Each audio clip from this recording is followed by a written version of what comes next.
The observation deck of Station Harmony hummed with the gentle thrumming of 1,000 species coexisting in careful balance. Alara sat cross-legged on the transparent floor, watching the nebula beyond paint the cosmos in shades of purple and gold. She didn't notice the small figure approaching until a shadow fell across her datapad. Kiri stood there, all russet fur and oversized ears, her tail tucked nervously between her legs. The Volnari cub couldn't have been more than 6 cycles old, barely reaching Alara's shoulder even as the human sat. "Excuse me," Kiri's translator chirped in its childish register. "Are you the human?" Alara smiled, setting aside her work. "I am. My name is Alara." "And you are?" "Kiri." The cub's ears flattened slightly. "I have a question, but Teacher Mordak said I shouldn't bother aliens with pack business." "Well," Alara said gently, patting the floor beside her, "I'm not doing anything important. Would you like to sit?" "Ah." Kiri's tail gave a tentative wag. She settled onto the floor with the particular grace of quadrupedal species, tucking her paws beneath her. For a long moment, she simply stared at the stars, working up courage. "Do humans require packs?" The question tumbled out in a rush. Alara blinked, surprised by the directness. Most adult species danced around questions about human sociology, still unsettled by how different humans were from the galactic norm. But children, she'd learned, asked what they truly wanted to know. "That's a complicated question," Alara began, then saw Kiri's ears droop. "But not too complicated. Let me think about how to explain it properly." She turned to face the cub fully, giving the question the respect it deserved. "Humans don't have packs the way Volnari do. We're not born knowing our place in a hierarchy. We don't have alpha bonds or scent marks that tie us to family groups." Kiri's tail had gone still, her golden eyes wide and focused. "But," Alara continued, her voice warm, "we need each other just as much. Maybe more. Because we have to choose it. We call them families, friends, communities. We build our packs out of choice and love rather than instinct. But you're alone," Kiri said softly. "I've watched you. You eat alone, work alone, sleep alone in your quarters. How can you? How can you survive without a pack?" The question hit deeper than Kiri could have known. Alara had been the only human on Station Harmony for 8 months, serving as a cultural liaison while humanity slowly integrated into galactic society. The loneliness was a constant ache she'd learned to ignore. "I'm alone right now," Alara admitted, "but that doesn't mean I don't have a pack. My family is on Earth. I talk to them every week.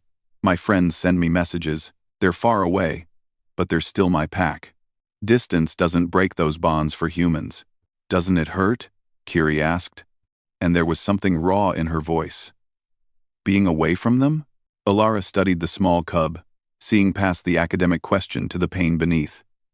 "It does hurt. Sometimes very much. But humans are. We're stubborn about love. We carry our packs in our hearts, even across star systems." She paused. "Kiri, why are you asking me this?" The cub's ears pinned back entirely. "The council is discussing the orphan protocols. There are 17 of us cubs whose packs died in the void breach. They're trying to decide what to do with us. The Volnari delegates say cubs without packs become broken, that we need to be assigned to new packs immediately, even if they're on different worlds. Even if we've never met them." Alara's chest tightened. She'd heard about the void breach, a catastrophic spatial anomaly that had destroyed 3 colony ships. She hadn't known children had survived. "But I don't want a new pack," Kiri continued, her voice breaking. "The other orphans, we've been together for months. We understand each other. We have nightmares together. We eat together. We're already becoming something.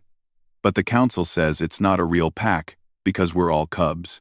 Because there's no adults, no hierarchy, no alpha." Tears were tracking through the fur on Kiri's face now, and Alara felt her heart crack open. "They want to separate us. Send us to proper packs across the galaxy. But we need each other. We're surviving because of each other. Doesn't that count?" Alara reached out slowly, giving Kiri time to pull away, and gently placed her hand on the cub's head. "It counts, sweetheart.